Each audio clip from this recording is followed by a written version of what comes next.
Good afternoon, everyone. I am waiting for my cue that we're live. We're live. Good afternoon, everybody. My name is Maya Berry. I am the Executive Director of the Arab American Institute, and along with our important colleagues and friends and partners at Rainbow Push Coalition and the Progressive Democrats of America and IMEU Policy, we've put together these 3 days of programming specifically designed to bring the issue of Palestine to the Democratic National Convention. For obvious reasons, the Institute has done so on the issue of Palestine for every convention we've ever attended in an organized fashion as Arab American voters.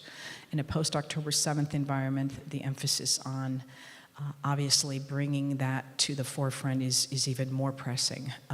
This particular panel is focused on the issue of repression, but the context for why you all are here, for why we are doing this programming is truly about saving lives. We are dealing with the ongoing genocide in Gaza. We're dealing with unprecedented violence both in the West Bank and East Jerusalem. The continued attacks that are taking place cross borders with Lebanon. So the urgency of saving lives, I think, is critical for everyone. At the same time that we talk about, as the DNC will, the importance of releasing the hostages, which one ought to do because they should not be held as hostages. We also need to remember the thousands of Palestinian hostages that are also held and require our attention. So we come together as a community in the home of Rainbow Push. I say no matter what's happening, when we walk in, one feels differently being here, and it's this incredibly historically important institution that Reverend Jackson has created for all of us. So it feels like as we do this work, we continue and honor his legacy and his work. The climate of repression we're going to discuss today is one that has existed for some time. It is not a post-October 7th creation, but rather it has changed in some pretty dramatic ways. And I'm delighted to have with us the group that we do today. So just a quick note on our programming. United Airlines decided to cancel Peter Beinart's flight this morning, so he is not here in person, but he did record a video of his presentation, so we're going to be able to have that. And Santita Jackson, who is on her way, arriving at any moment, so we're going to be very cool and subtle and just let her join the stage. The issue is one that Arab Americans have faced for decades. The Arab American Institute was founded in 1985 specifically because of the politics of exclusion. Our co-founders gave it a name and wrote academic papers about it, which is that we could participate in the political process as long as we remained silent on the issue of Palestinian human rights and liberation. As an organized constituency, that didn't work for us, needless to say. So we have been fighting for access to we have a two-party system, so I'm going to continue to talk about both parties, fighting for access within both parties as fully Arab American, meaning we arrive talking about all the issues that concern us. And the Institute has been doing polling on Arab Americans since the mid-1990s. And I want to be clear, it's polling. It's like actual polls that we do. And we put those into the field of the roughly 3.7 million Arab Americans we have in this country. And we ask them about their issues of priority. And they will talk to us about striking a better balance with civil rights and civil liberties. They'll talk to us about jobs and the economy. They talk to us about healthcare. They talk to us about immigration.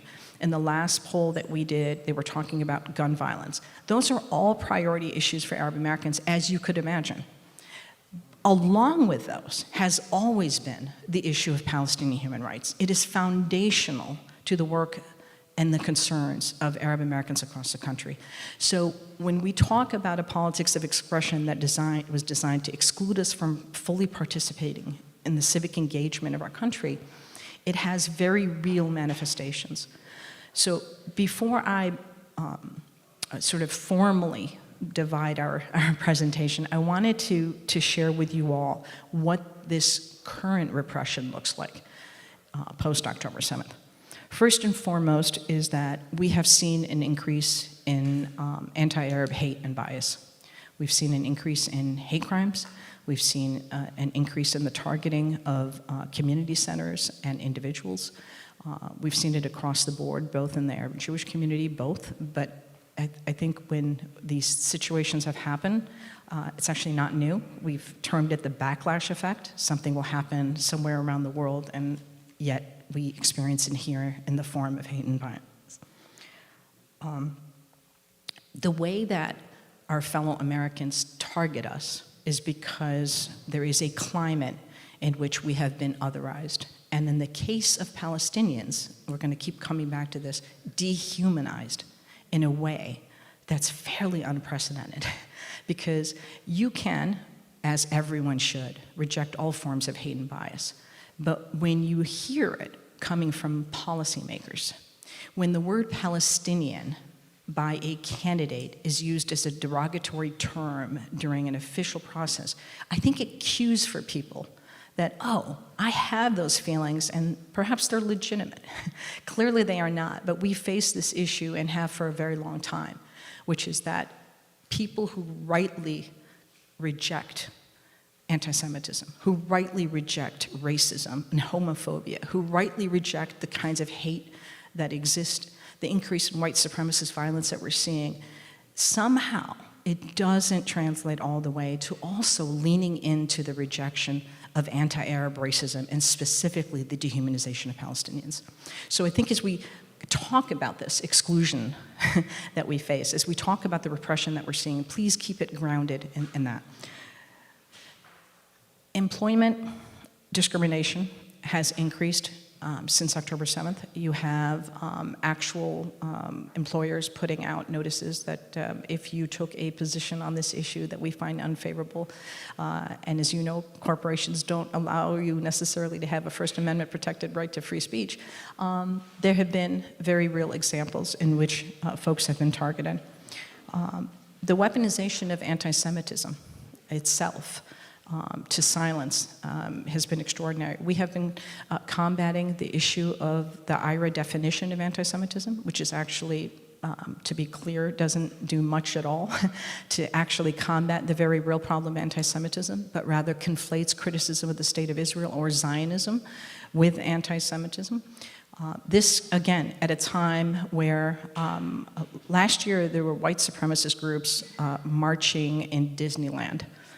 Pro-Nazis marching in Disneyland against the American Jewish community.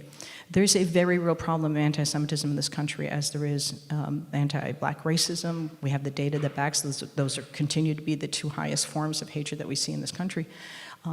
It isn't emanating from the Palestine human rights movement. It never has.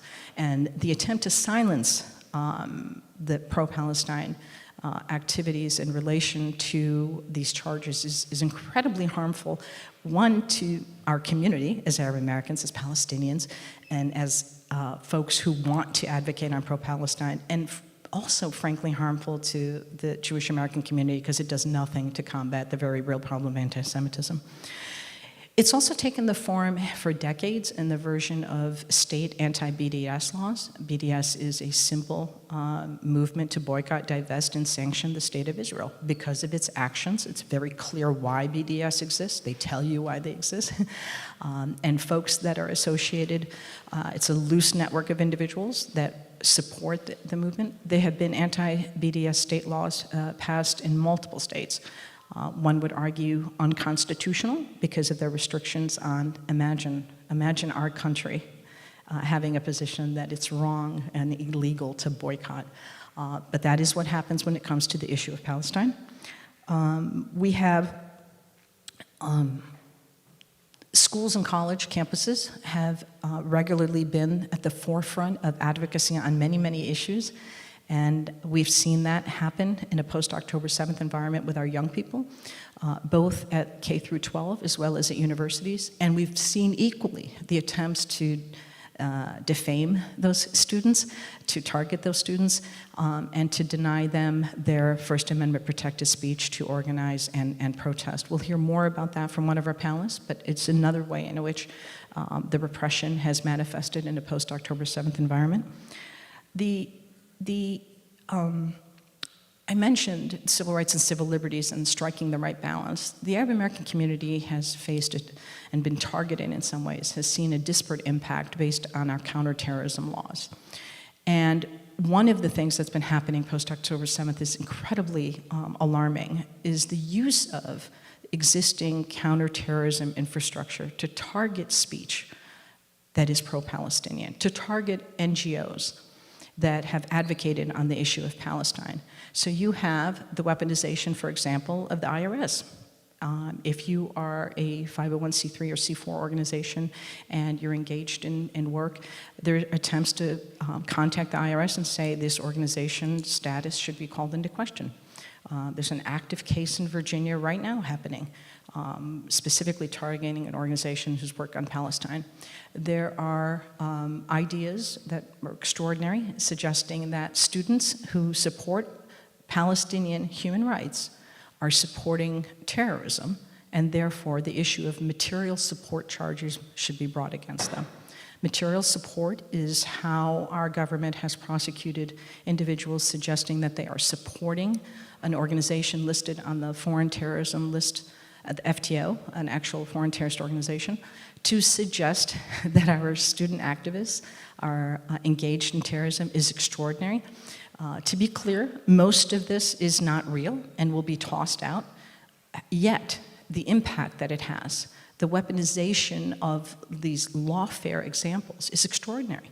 It brings fear, it will silence people for good reason, frankly, they're worried, and it creates an environment in which these conversations ought not to happen. The final point I want to make is all of this is rooted in, again, the way in which this issue is understood as separate from the regular conversation we have about hate or bias or civil rights laws. It is not an outlier issue. The ability to advocate on the issue of Palestinian human rights is no different than my ability to say, I would like to increase handgun control. I would like to increase and revise our campaign finance laws so our democracy is strengthened. I would like to work against the xenophobia that's taken hold. All of those issues are my right, your right to advocate on, except that when Palestine is introduced, it is that exception, regrettably, where you are allowed to be progressive on everything except that. Now, I will say that obviously a great deal has changed in the October 7th, post-October 7th environment, and that is that mainstream media is no longer the exclusive source of information on this issue. So our incredibly beautiful young people, I love when people say, oh, they've been brainwashed, they need more information, and I'm thinking, I have the privilege of having 2 Gen Z kids, and the last thing they need is more information from me. And the truth is, they are incredibly well informed, and they are leading on this issue for one simple reason. Their moral compass is not broken. It's ours, not theirs. So when they say to you, I heard this about what we're doing in Ukraine, tell me why it doesn't apply to Palestine, and we don't have an answer, again, they're the ones that are right. We're not getting it right. The point, though, is we are in the middle of a climate of repression. We are here having this conversation at Rainbow Push, and thank God. Honestly, I don't want to be anywhere else. But this conversation isn't happening officially as part of the DNC main stage, and that's unfortunate. So we'll keep doing what we do. I want to have this conversation in the context of what does this repression look like in different spheres. So next, I want to go to retired Judge William Haddad. I have to call him Judge Haddad. I don't know how to call him any other name, but he is retired. And Judge Haddad, if you could start us off by speaking to how this issue presents in the space of employment discrimination and other examples you may want to share. Thank you, Maya. And so nice to you and Operation Push and Reverend Jackson family to have us, give us a venue today. What a wonderful event last night. And I would be remiss if I didn't mention that Dr. Zogby, who was just here earlier, got on board with us when we organized our first Arab American Political Action Committee in Illinois, the American Middle East Voters Alliance. I see one of our representatives over there eating lunch, but we're very pleased that he jumped right into it. I called him and I said, Dr. Zogby, Jim, would you? Oh, sure, I'll write a check. I'll be with you. I'm with you all the step of the way. And we're having our 28th annual event, September 26th. He'll be here to give a keynote address. And that's what AAI does. AAI gets around the country and I think addresses a lot of grassroots support like they have here in Illinois with our organization and our Democratic Club. I'm the founding president of the Arab American Bar. I see one of our representatives here today. That bar association we started in 1990, and we have 350 members. And we have had legal education forums on the First Amendment and some of the issues we're going to be talking about, although you covered a lot of what I was going to say. I am, and about the hate crime issue, I know that wasn't specifically why you asked me to be here, but our Bar Association has had 3 or 4 press conferences over the years about the backlash against Arab Americans and Muslims in the United States. And the last one was after October 6th, where the governor of Illinois and the attorney general stood with us, and 20 bar associations stood with us at the Chicago Bar Association to condemn the killing of that young boy in Plainfield who was stabbed to death, and the hate crimes going on in Chicago and Illinois. And I should say that whenever we've had a press conference about hate crimes, the Decalogue Society of Jewish Lawyers was always there with us, along with all the other bar associations. They understand when there's real anti-Semitism, not the purported type we're going to be talking about today, that they will get involved with us. So in any event, let me just say that, you know, as you said, after the issue with Hamas and the terrorism and the response that we saw of the murder and killing of 40,000 Gazans, probably more, mostly women and children, which the World Court and others and I consider to be a genocide and ethnic cleansing. We know that demonstrations erupted on college campuses throughout the United States. By my count from the research, over 500. And these protests were political speech, not hate speech, about ending the genocide, Palestinian freedom, and divestment issues. To repress this, there were leading pro-Israeli organizations, the Anti-Defamation League, the Brandeis Center, and others, that started to create a narrative that these anti-war protesters were violent, committing crimes, that they were purveying hate speech, and that they were anti-Semitic. And I should mention that even hate speech is protected under the First Amendment.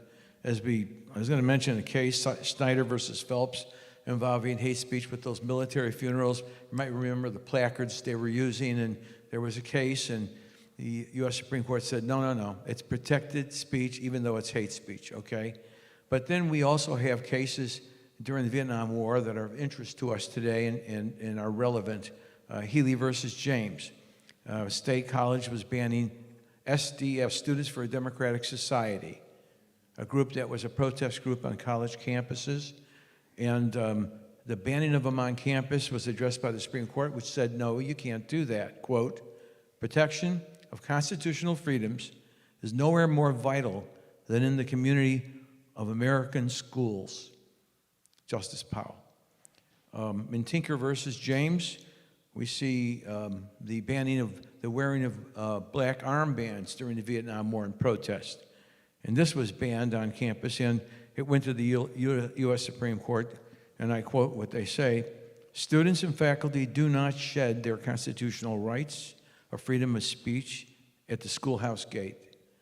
What does that mean? It means that political speech, demonstrations on campus are protected by the First Amendment. The right to freedom of speech and redress of grievances, which our people have a right to do. But we saw what I consider to be a cover-up, a new narrative that was purveyed by various organizations. I should mention that there was this threat of using Title VI of the Civil Rights Act of 1964, a great law that was passed, it was proposed by John F. Kennedy, and Lyndon Johnson got it through Congress. And it's been perverted and been used to weaponize and punish by threats various colleges and universities throughout the United States by the Department of Education, which has adopted what I believe, a faulty definition of anti-Semitism, equating it with criticism of Israel. We've heard a lot about that. But the Trump administration issued an executive order doing that. There was a bill in the House that was passed, did the same. And now the Department of Education. Technically non-officially by that. Is that right? That's right. Oh, that's good. But you're right to be concerned about it. Okay. Is that a fact check? That's a fact. Okay, all In right. real time. All right. But it didn't stop the Department of Education from sending out 5,000 threatening letters to over 500 schools stating that, quote, anti-Semitic discrimination violates Title VI, a veiled threat in code for criticism of Israel, in my humble opinion, and that of others.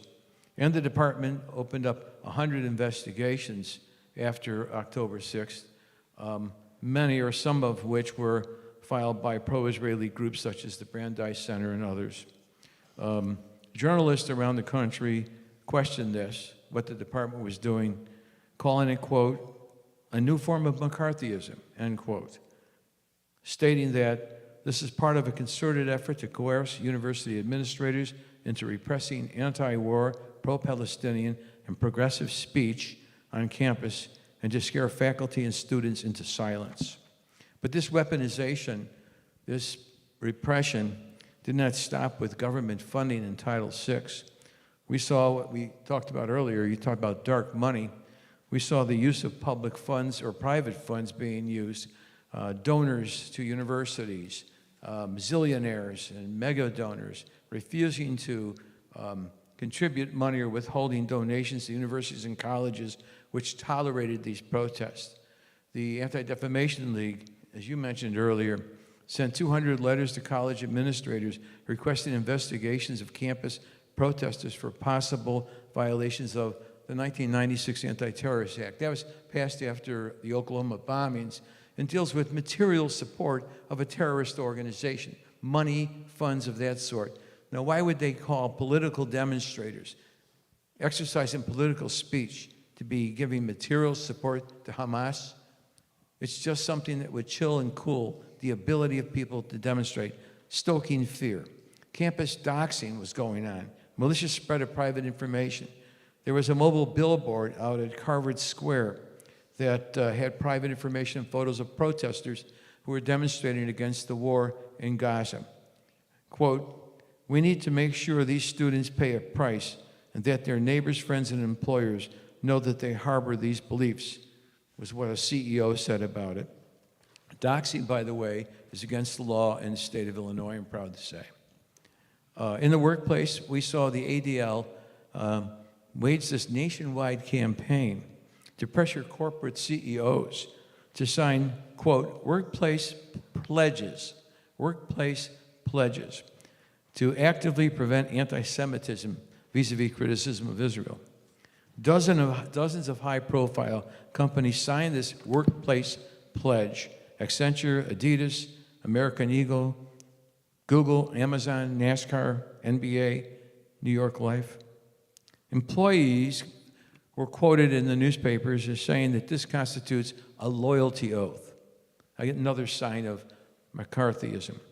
It stoked fear among them. The Washington Post reported that employees of Google and Amazon calling for a ceasefire were unfairly censored. An Amazon employee said, a lot of us are dealing with harassment. They're scared. And then, and this hits home, we have some intimidation and pressure in the legal profession. That's right, my profession. The American Bar Association Journal reported the threat of law firms, 100 of them, 100 of the biggest in the United States, signing a letter to law school deans around the United States saying that they may not recruit graduates from these schools unless they condemn the anti-Israeli protests and harassments flaring up on campus. Now, we see 13 appellate justices of the 11th Circuit Federal Court. That's an appeals court. There's only 13 circuits. This is the one, I think, in Georgia. I'm not sure. They signed a letter to the president of Colombia. They are tolerating anti-Semitism on campus from demonstrators, threats of violence, destruction of property, are recent events which made them decide that they will not hire anyone from Columbia, undergraduate or law school. Now, the last thing I want to talk about, if I may, is are these demonstrations really violent? Have they been assessed as such by those who document and authenticate this kind of stuff? Well, the Harvard Kennedy School, Ash Center for Governance, through its Nonviolent Action Lab, studied over 500 campus demonstrations and found 33 reports of property damage, 8 police injuries, 36 reports of pro-Palestinian protesters being injured, 3,645 arrests. We saw 4 of them here at Northwestern. I know of no convictions from those arrests. And finally, this is the last thing. ACLED, A-C-L-E-D, is the Armed Conflict Location and Events Data Center out of Europe. They're an independent nonprofit organization. They study political protests around the world. They studied 553 campus protests and demonstrations here in the United States about Gaza. What were their findings? 97% were found by ACLED to be, quote, peaceful. Quote, nearly all Gaza campus protests have been peaceful. Okay? So what's this about? This misrepresentation of campus anti-war protesters, threats of arrest, threats of suspension, corporate employees being threatened, law students and lawyers being threatened, even in the Arab bar, I might add. What it is it's a cover-up to distract people from what's going on over there. You know, you kill the messenger, you kill the message. But that's not happening because we see grassroots campaigns like we're going to see here in Chicago that'll speak to, I think, the power of people. So thank you very much. Thank you so much, Judge Haddad.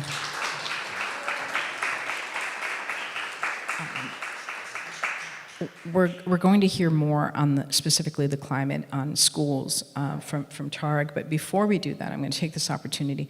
Peter Beinart is a leading political analyst, journalist, sort of thought leader in this space. As I mentioned, his flight was canceled, so he couldn't be with us, but we're going to go to his video now so that we hear from him directly. Peter is sharing basically what this climate of repression looks like in American public life. And we'll be able to see the video here.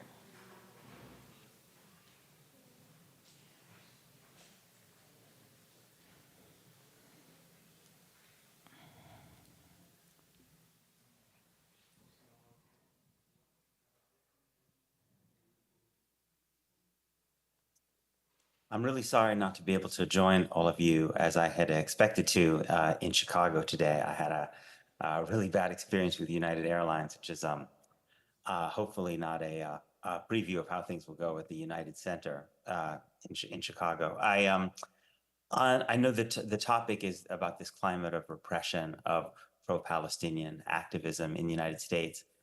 I think when I think about what's different about this moment from the past, I think that what's different is that in previous decades, in many ways, the U.S. government didn't need to be as repressive as it has become recently because it was kind of the kind of pro-Israel discourse was more kind of hegemonic, though there wasn't as need to repress as much because there wasn't as much to repress. And if you look at American public culture and you look at American like even mainstream media, if you go back 20 years and some even maybe 10 years, what you find is a really pretty dominant kind of centrist or kind of liberal Zionist discourse with very, very little expression of pro-Palestinian views at all. And a lot of people who had kind of respectable centrist or even liberal, not left, but kind of centrist liberal credentials who were strong defenders of Israel, writing in America's most prestigious newspapers and kind of liberals in good standing. I think that has really diminished. As Israeli politics has moved further and further to the right, and as it's become clearer and clearer that the people who are leading Israel share a lot of the same values, kind of ethno-nationalism, of tribal supremacy, as the Republicans in America that liberals are trying to fight against. And in addition to that, you've had the rise of social media, and a lot of alternative media has much greater reach that has offered Palestinians and their supporters a kind of platform that they didn't have. That means that the mainstream media isn't as hegemonic as it was. And in some ways, those things that happen on social media actually can start to filter in to mainstream media a little bit. Um, uh, and so I think, Edward Said famously wrote in 1982 that Palestinians lack permission to narrate. And they still, to a large degree in the United States, lack permission to narrate, but it is not as dramatic as it was. And when you look at college campuses and kind of leftist environments, you see that there is this ability now more to narrate. And so because this narrative fight is going in the wrong direction, I think, for people who want unconditional U.S. support for Israel, and they really don't have a lot of intellectually credible voices in liberal circles, right, who could make the case for unconditional support for Israel. What you've seen is they've relied on I would say, more crude tactics, right? So you see that AIPAC has moved basically into just spending millions and millions of dollars to try to defeat progressives in congressional races. It didn't need to do that in the past because there wasn't this grassroots movement that was elevating people like the members of the Squad. You see this effort to basically legislate against efforts at boycotting Israel. Again, that wasn't necessary before the boycott movement became a presence on the left in the United States. So in a way, what you see is the rise of these more I would say, thuggish, crude tactics, which are not really about winning the arguments, right? I mean, you notice that AIPAC's advertising, when they go into these congressional races, they're not even talking about Israel-Palestine, right? They're just finding whatever they can to kind of bludgeon these candidates. And so there's been a response. This is a response, I think, to the fact that debate is really changing. And of course, the effort to define people who are supporting Palestinian freedom as anti-Semitic, which was always there, has, I think, now become even more central, again, because there's simply more people out there who are organizing in support of Palestinian freedom, including a significant number of American Jews. And that group of American Jews, in which I include myself, is very, very inconvenient for this narrative, right? And so what you see is this kind of weird, and I think extremely pernicious and completely incoherent discourse that essentially, if you're pro-Palestinian, you're not really Jewish, right? Which is, first of all, Jews have no pope. We have no one who has the capacity to excommunicate. So it's a farcical discourse, right? And if there are things that are central to Judaism, to what it means to be a Jew, so central that you could say that if you don't believe these things, or if you don't do these things, you're not really a Jew, right? It certainly is not support for the state of Israel, given that the state of Israel was only created in 1948. Judaism is an ancient religion that goes back thousands of years. It has certain core principles over those periods of time, right, that one could talk about, right? But the idea of one particular ethno-nationalist state and making that a stand-in for Judaism really makes about as much sense as saying that support for the government of Pakistan or the government of Saudi Arabia should be the definition of what makes someone a genuine Muslim, or that support for the United States or whatever makes you defines what's a genuine Christian. It's an absurd statement, right? But it's a response to the fact that the organized kind of pro-Israel Jewish institutions and the Israeli government can't really reckon with the fact that there is not anymore a kind of Zionist consensus among American Jews. It is true that most American Jews would define themselves in some sense as supporters of the existence of a Jewish state. But that number is not as dominant as it was, right? So what you have essentially is you have a kind of, I would say American Jews are divided into three categories. You have a kind of liberal Zionist category, someone like Chuck Schumer, who says, I really don't like Netanyahu, but we definitely need a state, a kind of a Jewish state, a state that favors Jews over Palestinians. And then you have a kind of more right-wing group, significantly in the Orthodox community, that is now voting basically Republican and has no problem with Israel's increasingly kind of openly crude kind of racist ideology.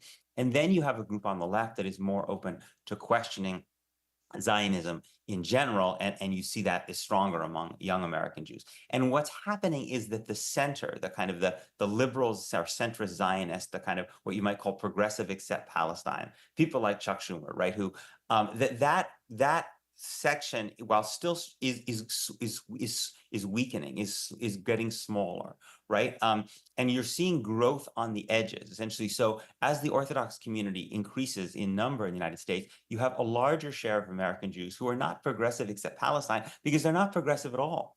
They're basically voting Republican, right? So that group is growing demographically, and the group of people, of young American Jews, who are essentially applying their progressive principles to the question of Israel-Palestine, and that's leading them to challenge the entire notion of Jewish supremacy. That's growing as well. And the kind of the progressive accept Palestine kind of centrist or liberal Zionist kind of center, which was totally hegemonic, is weakening. And I think that's why these efforts to kind of suggest that there's a consensus among American Jews are completely wrong. What there really is a very fierce and often very bitter kind of ideological civil war that's taking place among American Jews that you see throughout different communities, even many different families. And it's very, very painful for a lot of people. But it's a debate about really first principles, about what it is that keeps Jews safe. Are we safe aligned with a global ethno-nationalist project in which the idea is that one tribe has supremacy, or does our safety lie in a global struggle for equality under the law everywhere, including the right of Palestinians to equality? And my reading of Jewish history says that not only our principles, but our safety is best served by aligning with people who believe in the principle of equality for everybody, very much including Palestinians. And it gives me hope to see that there are so many young American Jews who have decided to put their bodies on the line in support of that principle. Again, sorry I couldn't be with you, but I hope you have a wonderful panel today.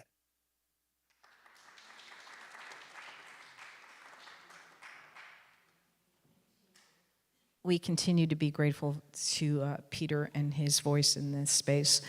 Santita Jackson, we are so grateful to you for being with us today. I have to say that anytime we're in the presence of a Jackson family member, it's hard not to simply thank you over and over again for the incredible work that Reverend Jackson, your mom, and all of you have done to bring Arab Americans into the political process and to allow us to continue our advocacy on Palestinian human rights by leading with a moral compass the way that Reverend Jackson did, the way that all of you have. So I say this to her every time I see her, and sometimes she looks at me like that's enough, but it's hard not to. So I want to just start by saying thank you again and turn it over to you to share a bit of your thoughts about what this climate of repression has looked like in the media space. If I could, let me first thank you for always being so kind, always being so generous. But you know, my father often says that if you need thanks, you don't deserve them. Because you do the right thing for the right reasons, yes? And as I begin, I would like to acknowledge someone in the back of the room who's in the front of my life, well, behind God, of course, and that is my mother. Our parents exposed us, please, Mrs. Jacqueline Jackson. It was incumbent upon our mother to explain to us our father's absences. He was gone 5 to 6 days a week working, organizing, and it takes a very, very special person to support that, particularly in the face of death. My mother said, look, if something happens to him, all of you are on me. So I need you to make it, because very few children of the struggle make it into the next generation. It's very interesting. Imperialist children get promoted over and over and over again, but somehow we fall to the wayside. And so I have to thank my mother, our mother, for her sense of right and wrong, and for connecting us to a global struggle that helped us to understand that we were allied with all people who were living under the boot of oppression. A gentleman by the name of Jack Odell, who started our International Affairs Division, who John Kennedy, President John Kennedy, asked Reverend Dr. Martin Luther King to fire because of his progressive politics. He'd been a merchant seaman in the 30s. And of course, you had more space in the 20s and 30s, really at the turn of the last century, politically, than you do now.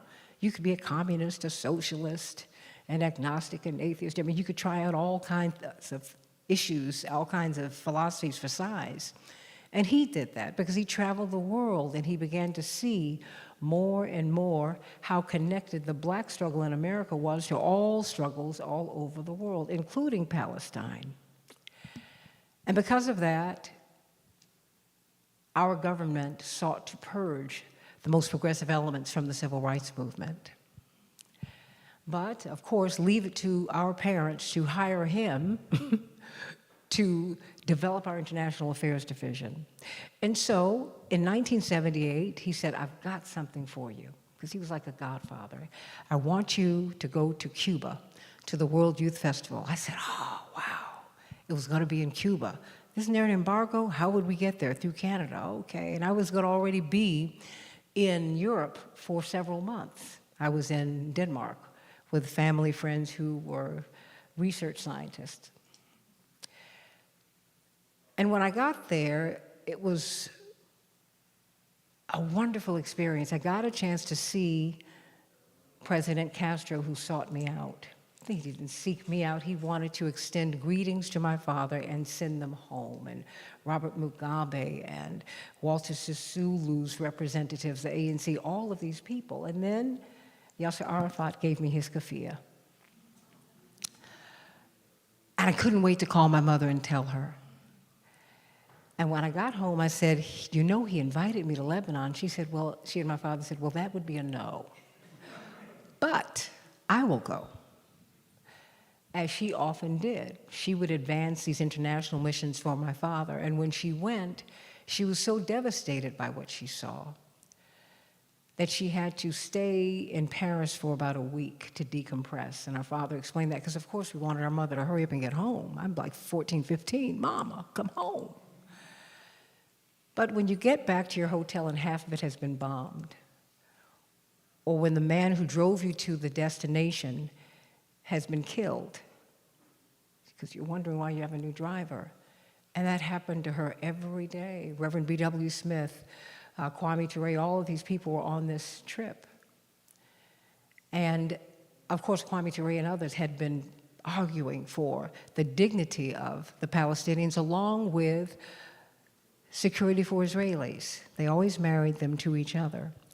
That having been said, our mother went and then she challenged Andrew Young when she got home and said, look, you need to go and speak to the Palestinian representatives. He said, Jackie, this is the third rail of American politics. If I do this, I will lose my job. She said, what would Martin do? What's the job? You have a mission. Well, he did lose his job.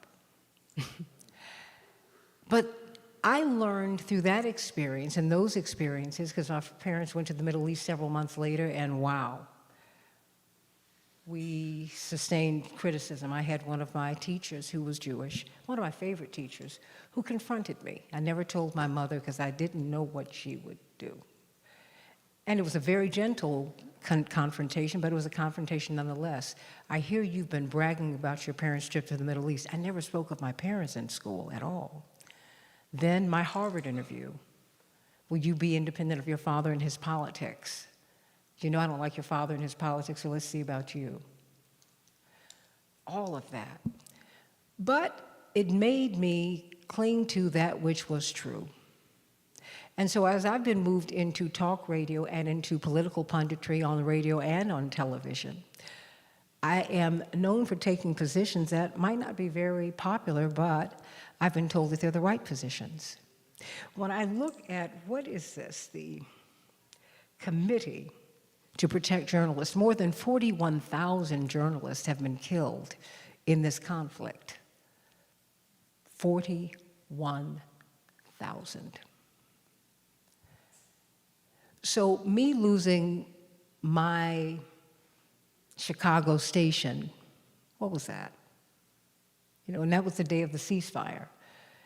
But I went with my father to City Hall, and it was when I got back to my parents' home, I said, oh, by the way, they let my show go. I said, wait a minute, what? And my mother said, well, you know what, go out like a hero. You did the right thing, because I had been warned because of my position and because of the people who I allowed on the platform, more than that, because I talk less and let everyone else talk more. Because of the Jewish Voice for Peace, Jewish Voice for Peace action, if not now, all of these people, the various Palestinian groups, because I had them on the show every day. We've got to talk about this because this is becoming a catastrophe. This was right as it happened. I was warned, you need to watch it. But I kept on going. And then, so, at the beginning of January, they let my show go. But then, Brianna Joy Gray from The Rising, she was fired. And then you look at Mehdi Hassan and Ali Velshi on MSNBC. Mehdi Hassan was fired, Ali Velshi made it through, but you get the general drift. Again, 41,000 journalists have been killed in this conflict. 41,000, let that settle in on you. There are 365 days in a year.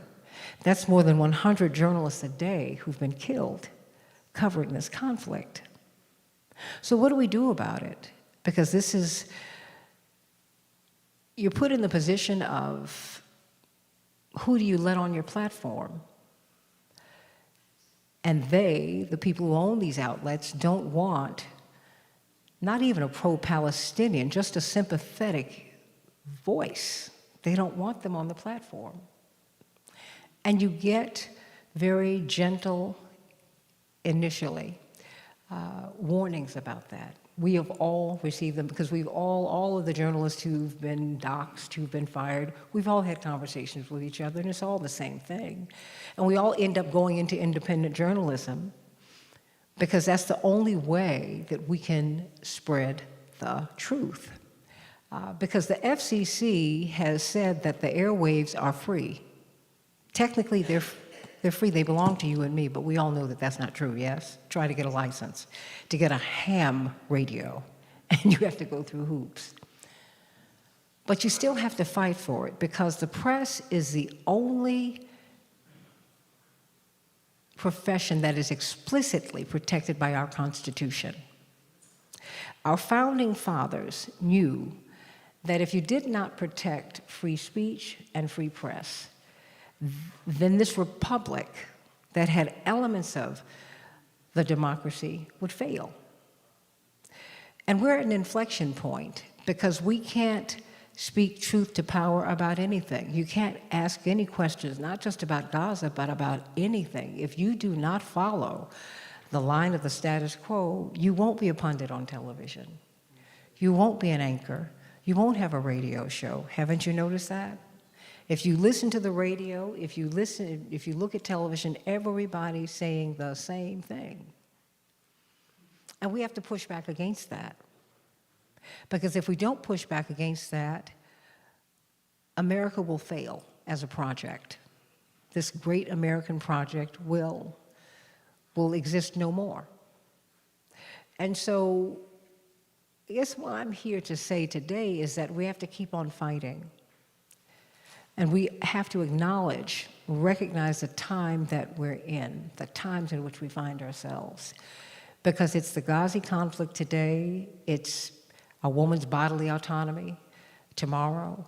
It's your body autonomy the next day, and you can just keep on going. If you do not adhere to the company line, so to speak, you will lose your job. And now as things are going, people will, your bosses or the people who own these outlets will respond to, they look at your social media, they comb that. And if there is something that you do on your private time to which they find objections, you will be fired. That's what happened to Mr. Semra from CBS Detroit. They combed his social media. And he said, look, there's some discriminatory practices that you all are employing here at CBS in Detroit. And there's a huge, huge Arab American community, very, very powerful. They did not care. They fired him. Got rid of him. Brianna Gray. The Hills television show Rising is supposed to have 2 oppositional viewpoints. And she's a Harvard-trained lawyer, very, very careful about what she would say. But because she defended Palestinian rights, and because she expressed doubt about the death count, she was fired. Now, no one has apologized to her. The Lancet study has said that 38,000 people have not been killed. Last month, it was 186,000. They project that 500,000 will be killed in this conflict. But can you say that? Not unless you own the show, and I do, and so trying to get sponsors is very difficult. But you have to keep on trying, you have to keep on pushing, and you have to get additional jobs so that you can pay for this. But I think that what we have to do is understand, again, the times in which we find ourselves. And you have to keep pushing, you have to keep fighting, and please support independent media. That is not a self-aggrandizing comment. It is really, one day I won't be here anymore, all of us will go on, but what will your children do? What will your grandchildren do if we do not have the freedom to speak? There was a book, Paul Findley, who was a congressman from Illinois, that he wrote years ago. You remember They Dare to Speak Out? And of course, my father was at the top of the book. I think he was the only major figure whose story was featured, who actually survived. Because Reverend Jackson's story really is miraculous, that he survived, but Reverend is a great organizer. He had tremendous support from the black community because the black community stood 10 toes down with him on Palestinian rights. But he also had Dr. James Zogby. He also had Casey Kasem. Let us not forget Casey Kasem, the great DJ. We had a coalition of Clovis Maksoud. I can keep on going down the list of so many people. We had a coalition. We had Carolyn Kazin, a Jewish American activist. We had so many people who came together and said, we want to have a new world. And now, 40 years after Reverend ran for president, nearly 50 years after he and Mrs. Jackson first went to the Middle East, the minority position that they took then is a majority position in America today. So if you keep on fighting, if you keep on pushing, you will win. There is a saying, alua continua, the struggle continues, but the other side of that is the struggle, victory is certain if you continue in the struggle. So please support your independent media. Get up at 6 o'clock in the morning like Maya Berry did for me this morning to talk on the radio. Seize any opportunity you can. Let's support these students because they finally allowed these 4 students from the University of Chicago to get their degrees, but the fact that they were held up for several months was shameful. But again, we have to tell those stories. And you have to keep your platforms free enough so that their stories and all of our stories can be told. Thank you very much. Thank you so much, Santita, as I say, always for everything, but also for the incredible hope. Because I've never heard Santita speak without telling both truth and reminding us how much we're capable of in the process of working for justice. I'm truly, truly grateful. And it's called the Santita Jackson Show. So where can they find it? Because Thank doing- you so much. Oh, my sister. AM 950 radio. But one of the things that I'm doing now, you're having to switch to YouTube, but they will, if you don't watch your language, they will take you off of that too. But please go to the Santita Jackson Show YouTube channel, and all of my shows are there. But AM 950 radio is my home station in Minneapolis, St. Paul. It is the voice of progressive Minnesota. And so I'm most grateful to them, and I'm excited about what is ahead for the show.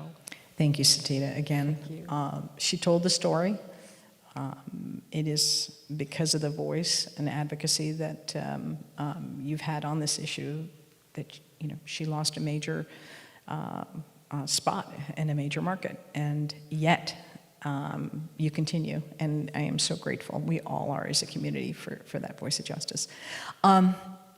Next, I want to go to a speaker who, the Institute's entire mission is the Arab American political empowerment, and one of the ways in which we do that is to have Arab American public servants, meaning run for office, serve in government, play those important roles. So I can introduce Tariq Habash as this incredible Department of Education public servant who we're so exceedingly proud of, and I will. But I also, in this moment, need to introduce Tariq Habash as the first Arab American who resigned from the Biden administration because of the policy in Gaza. Please.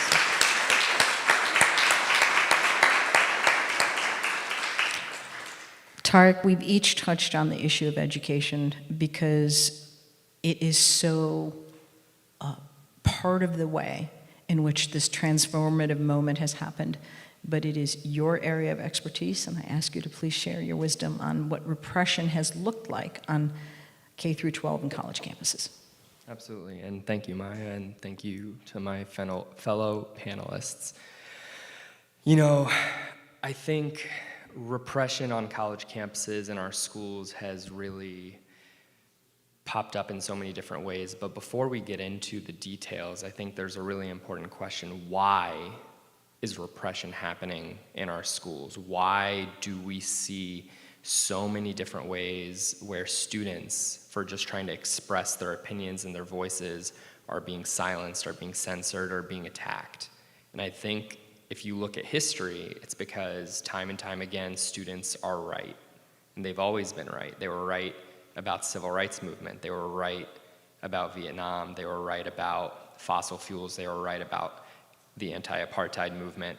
And I think when it comes to this issue, when it comes to Palestinian human rights, when it comes to protecting civilians and humanitarian aid workers and children and doctors and journalists, when it comes to the prevention of genocide, students are right again. And unfortunately, like Maya said, there's a difference when it comes to Palestine. There's this exception. And why is there this exception that we have allowed for so long? And I think it's ingrained in our institutions, it's ingrained in our government, it's ingrained in our media, it's ingrained in our educational institutions, and it's the allowance of the dehumanization of Palestinians. And this is something, as a Palestinian American, I've felt since childhood. It's something that I felt every day since October 7th while I was in government. And despite trying to communicate with leaders, with the White House, with the National Security Council, with people within the Department of Education who I still believe are trying to do very good and important work to protect students and create and provide safe and inclusive educational environments, there is still a misunderstanding of what is actually dehumanizing when it comes to Palestinians. And I think Peter brought up a really good point about how we've seen an eruption of activism around the protection of Palestinian human rights and fighting against the war machine and the ongoing genocide, something that we haven't seen for decades. But one thing that I think I have to disagree with Peter on is that it's not that there wasn't a desire by people to speak against the continued oppression and occupation of Palestinians. I think he even mentioned the Edward Said quote, I think I wrote it down, Palestinians have a lack of permission to narrate their own stories. And I think that is fundamental in the idea that even before October 7th, even before the widespread change in the education level of Americans across the country about what Palestinians experience on a day-to-day, I think there was an ongoing repression by our institutions to smother any sort of speech when it came to Palestine, any sort of speech when it came to human rights of Palestinians.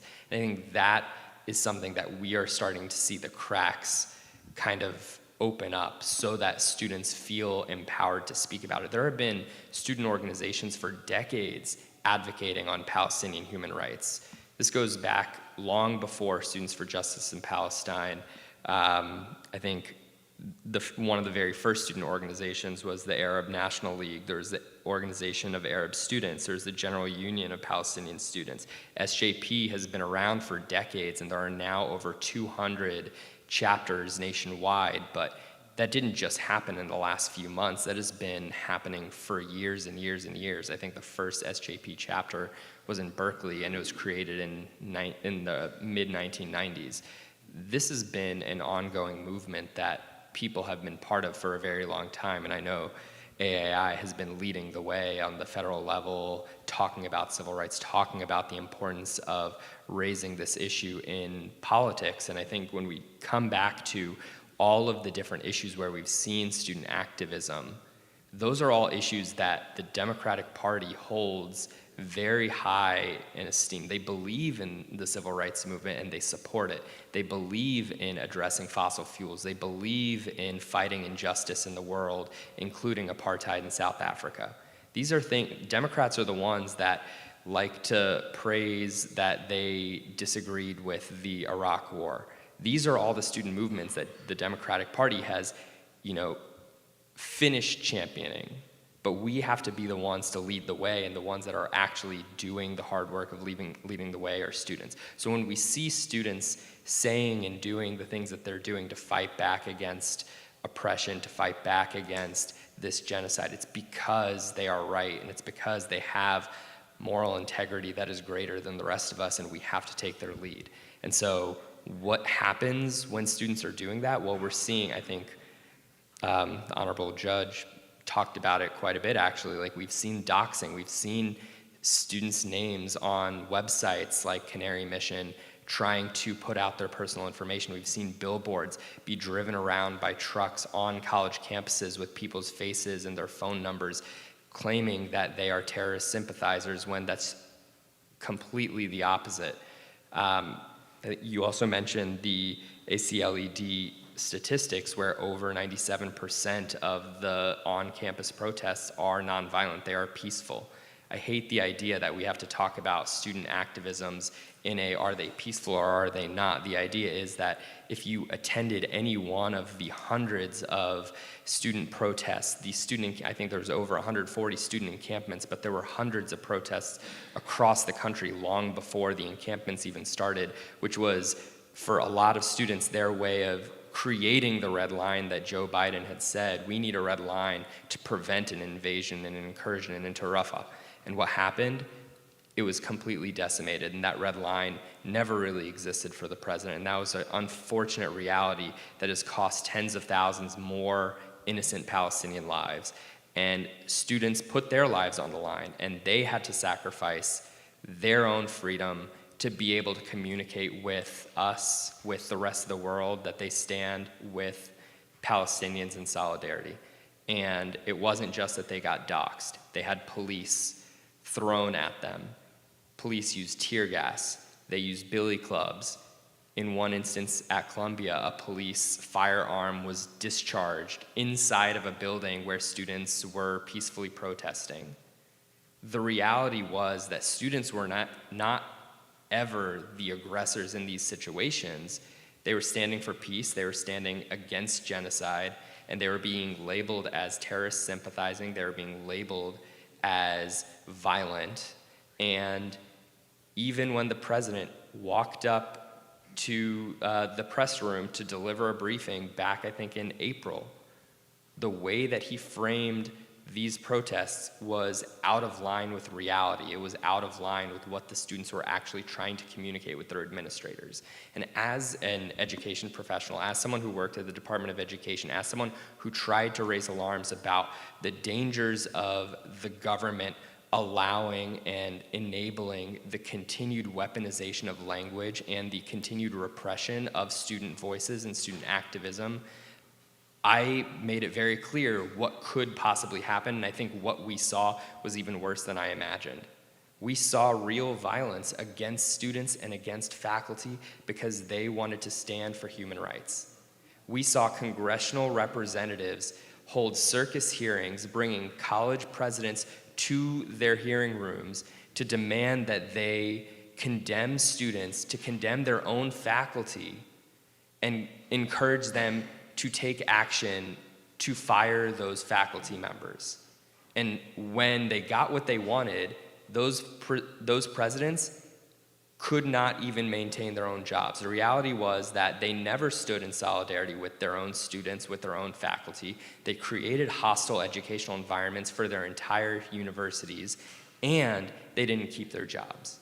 So when we talk about weaponization here, when we talk about political interference in our educational curriculum, it's not coming from the Department of Education per se, but it is coming from a political influence that is trying to dictate who is allowed to feel safe and who is not allowed to feel safe. I think we heard a little bit about some of the laws that are actually on the books and what the government is required to do by law under Title VI in terms of protecting students from discrimination.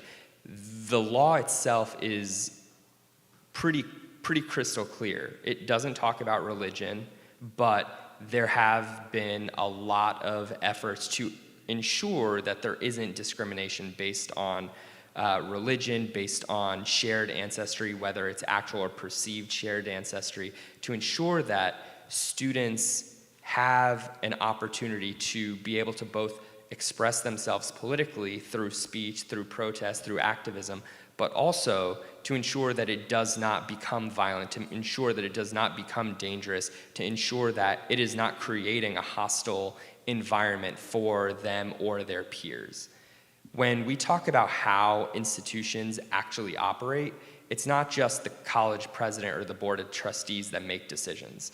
Historically, and this goes back centuries, higher education has been designed with what's known as a shared governance model.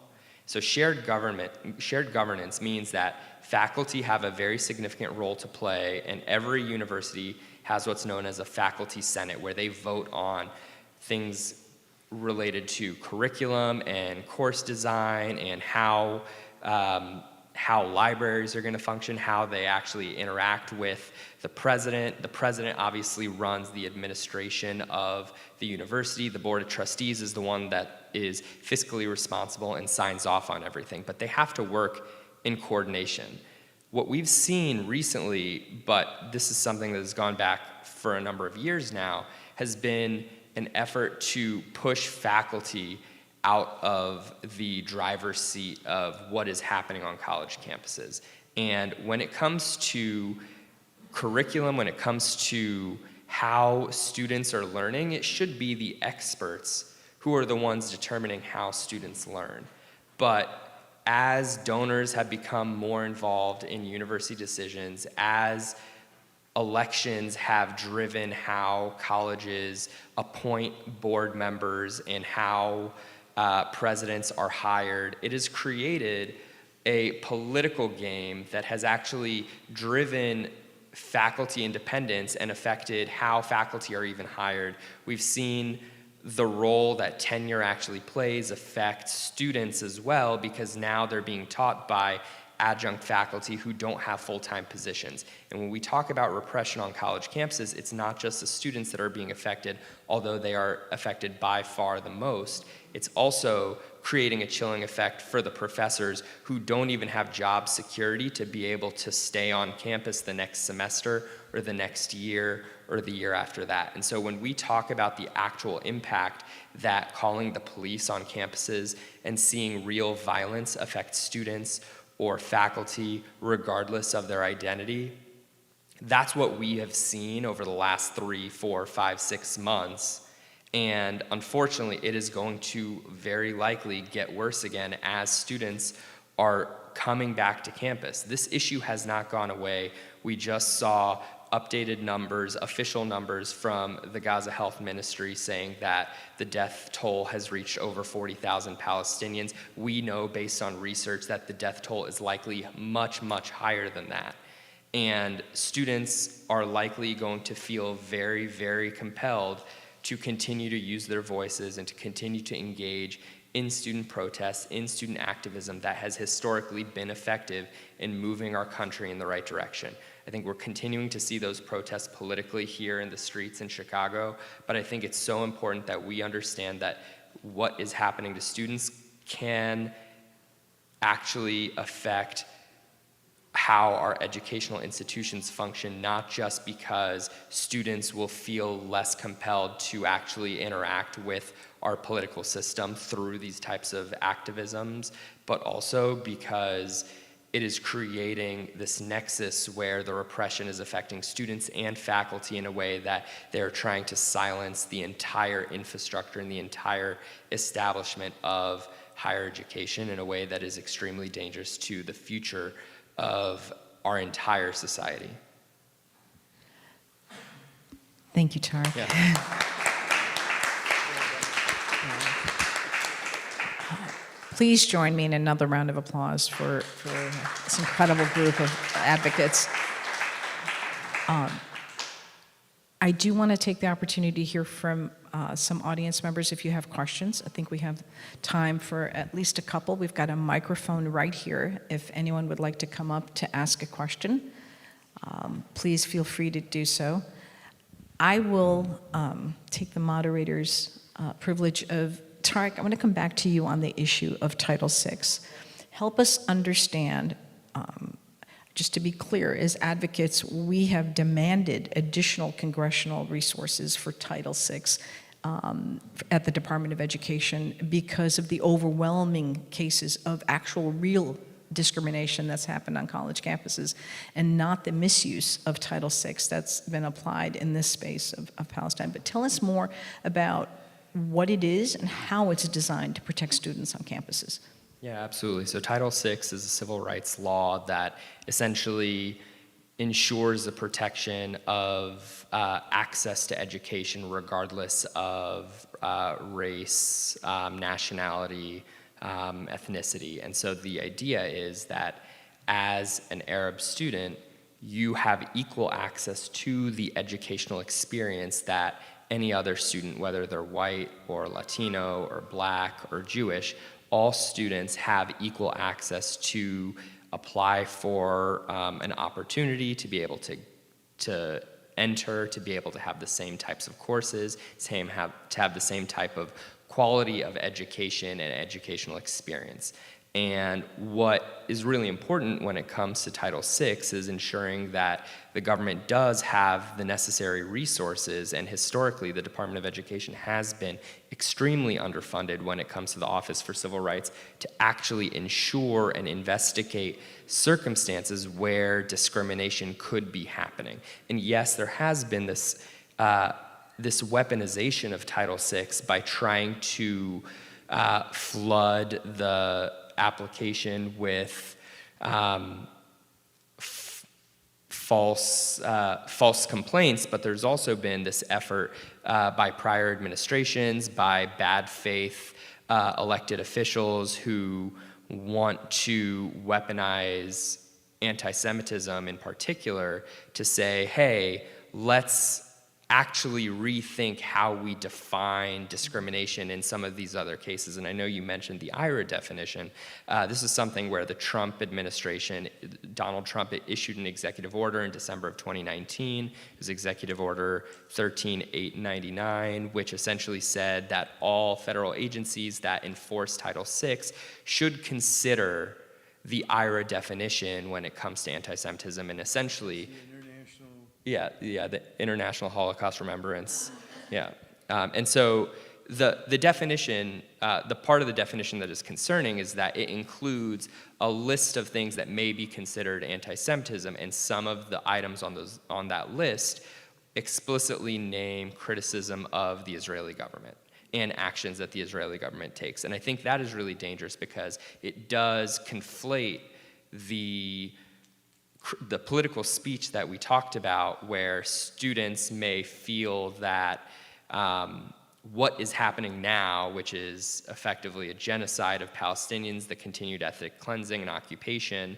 when students criticize that, it could be under that definition considered anti-Semitism. And fortunately, I think when the department evaluated that definition per the executive order, the department determined that the definition was not applicable. But I do think that even in circumstances where the Department of Education does communicate to institutions through guidance, through Dear Colleague letters, through sub-regulatory efforts, what happens when they talk about anti-Semitism and they are not clear that the IRA definition is not the definition they're using, even though they had previously said that, it creates a chilling effect because it makes institutions think that any sort of criticism, including criticism of the Israeli government, could actually be a violation of Title VI. And so schools often will overcorrect because they would rather not deal with the political blowback from the Virginia Foxes and the Elise Stefanik's, who have been very vocal that they believe that that definition should be the adopted definition. And, absolutely. I'm just before. Go ahead. Do you know of any cases where the allegation or the complaints filed with the Department of Education regarding anti-Semitism, quote unquote, were ever validated? I know there were 3 between 2007 and 11 that were thrown out, found not to be discriminatory. Do you know of any cases where it was found to be such, where sanctions were either applied to campuses based on that? Based on that definition? Based on the allegation of a Title VI violation of a claim of anti-Semitism on campus. Yes. The answer is yes, Okay. definitely. There definitely have been cases, and I think under some of the sub-regulatory guidance where there have been determinations that under like an actual or perceived shared ancestry, which covers a host of other types of discrimination, there are instances where the department has made determinations that... Did any of them consider criticism of Israel, or was it some other form of anti-Semitism, allegedly? I don't... The cases in a post-October 7th environment in particular have been pretty clear about cases of anti-Semitism that the Department of Education has to step in and say, you must do better to provide a safe environment for students to learn. I know that for years prior, there have been multiple cases filed that would just, frankly, litter the civil rights docket at the Office of Civil Rights. And they weren't real, frankly. They were there designed to suppress pro-Palestinian speech. But I do think there have been cases subsequently. And I want to say one other thing, because this is really important also to note. There aren't other definitions for other types of discrimination. There's not a definition for anti-Black hate. There's not a definition for anti-Arab hate. There's not a definition for anti-Latino hate. So creating a special exception for anti-Semitism here creates a little bit of it creates a significant problem, but also I think it elevates one type of discrimination over others, and I think that's really dangerous. The other thing that I'll say is it's very complicated to make a determination about whether something is or is not discrimination, and this is why the resource question is so important. It takes an investigation, it takes understanding the full scope of the issues, and it's not black or white. It's very much a a spectrum of gray, and making the assessment takes time. And having a definition, especially one that is overly broad, is really dangerous and undermines the actual discrimination that could occur in situations where it could be evaluated based on that investigation. I think that's so important. I think that's such an incredibly point, and that's exactly where I was going. So I just want to note what Tariq just said. We know what anti-Black racism is. We know what homophobia is. There are two bills in Congress right now, the Anti-Semitism Awareness Act and the Countering Anti-Semitism Act. Both of them seek to codify into law the IRA definition of anti-Semitism in different ways. Some will tell you one is worse than the other. Trust me, I've spent way more time than I'd like to on both of these. They are equally harmful to the principles of free speech as well as academic environments that we all want to be a part of, which is that we question assumptions and engage in the type of discourse we all find value in. And I think the tell sign is if someone comes to you and says, I want to combat anti-Semitism, the answer is, of course, me too, and all other forms of hate. If someone comes to you and says, I'm starting the effort to combat anti-Semitism by defining it, I would caution and say, what is that about? Because what we have seen, dating back to 2016 on, those are efforts specifically to define anti-Semitism, to protect criticism of the State of Israel as Zionism. And those are two very, very different things. So I literally was going there next, thank you.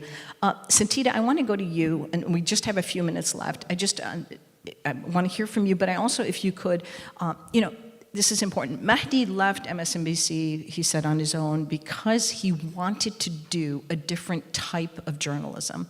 And you talked about that importance as well, that this policing of voices on the issue of Palestine led you to say, I have to pursue this in a more independent way. If you could speak just a bit on that as well. That's why I would like for us to continue to observe the case of Ibrahim Samra in Detroit, because he's looking at workplace discrimination, but he's also looking at the freedom to express himself privately and publicly, and to tell the truth, because we are being policed. The fact is, none of this is new. This is all old news. The stories that I gave you about Reverend and Mrs. Jackson going to the Middle East, that was 1979. That's not new. They Dare to Speak Out came out 45 years ago.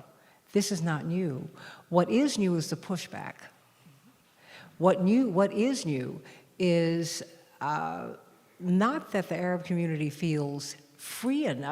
Well, first of all, we've had to fight for the freedom, because Palestinians were referred to as the P word when you were in the markup committee and in the platform committee when Reverend Jackson was running in 1984 and 1988. Dr. Zogby, who was our person on the committee, was told you can't mention the P word, because we had a no-talk policy. So what we have to do is be very, very careful and speak up and out about the policing and observe these cases. I'm wondering if the Samra case will go to a higher court. In fact, we have a lawyer here, attorney Linda Beinart, who's argued and won 3 cases before the Michigan State Supreme Court. And I'd be curious to know, and maybe we can follow up with her and ask, where that case is going. Because he is saying, look, I was not allowed, I was being mistreated on the job, which goes to which stories he was allowed to present and in which ways he was able to represent them. How do you tell your story? Because that is what got Mehdi Hassan, who was very middle of the road. That's what got him into trouble. Breonna Gray was not in there she was not some crazy radical. She was not. I hate to say crazy radical, that's not true, because that makes you a truth teller, right? Well, yes, crazy radical, that's us. But what she was doing, what these people have done, was merely raise the question. And that today gets you in trouble. I saw Senator Nina Turner on CNN making a plea about the children who were being killed. And I saw Anderson Cooper give her a lot of pushback. I said, she won't be on for a long time. That's the way this is going to work. You know it. Because Now, these are what we're saying now are things that we have all known for a long time. It's now we, for the first time, have the freedom to say it. And I say that with this, it's not even a caveat, with this word of caution. And we have to say this. Elevating Palestinian people does not mean that you're diminishing our Jewish brothers and sisters. I repeat, elevating and putting our Palestinian brothers and sisters and children on the human platform and the humane platform does not mean that we dehumanize anyone else. But we can't allow them to do that either. That's the only way we're going to get healthy together. So follow that case out of Detroit, because workplace discrimination, how you tell a story, and combing your social media and issues of privacy, there's so many pieces because now you feel hogtied. You always have. And I knew that I was walking into dangerous territory as I was sharing these stories. But I said, this will come around again. This is the way this has to be. Because I never thought that I would see in my lifetime where we are now, where we're having this discussion, where we are saying, where the majority of the American public says, I want a ceasefire, where you could actually force a Josh Shapiro off the ticket because we have said, Vice President, if you put him on, someone who wanted to criminalize the students, give them felonies for protesting, someone who said that who infantilized Palestinians, even though he was a child, he was in his 20s, but who said that Palestinians needed to be babysat because they were incapable of governing themselves. It was your voices that you raised that pushed him off the ticket, because if you look at the rollout for the vice presidential announcement, it was tailor-made for Josh Shapiro, but they had to do a U-turn. So I would say, again, I don't want to sound, I'm plucking this one-string guitar. Self-determination is everything. Self-definition is everything. You've got to be able to narrate and tell your own story from your own point of view. You know, the hunter has a story, the rabbit has one too. And so we have to push for that. You know, my fellow panelists, I'm going to need you, not just as a judge, but as a lawyer. I need you as an educator, because we have got to free up all of our children to be able to tell their stories, to tell the story, so that they can be so that they can be globally competitive. The way our children, the road that they're on, they don't know what's happening in the world. And when they get out here in the world, they have the story all wrong. And so let's look at these court cases, because I think you're going to see more of them. And you're going to see more people push, because the only reason we know about this is because of social media. These people pulled out their phones, and they told you, this is what's happening to George Floyd. This 17-year-old girl's life experiences told her she was 17, she's a child. She was a child. She told her 9-year-old cousin, go into that store and don't come out until I come and get you. Because she knew from her lived experiences that that man was going to die that day. She knew it.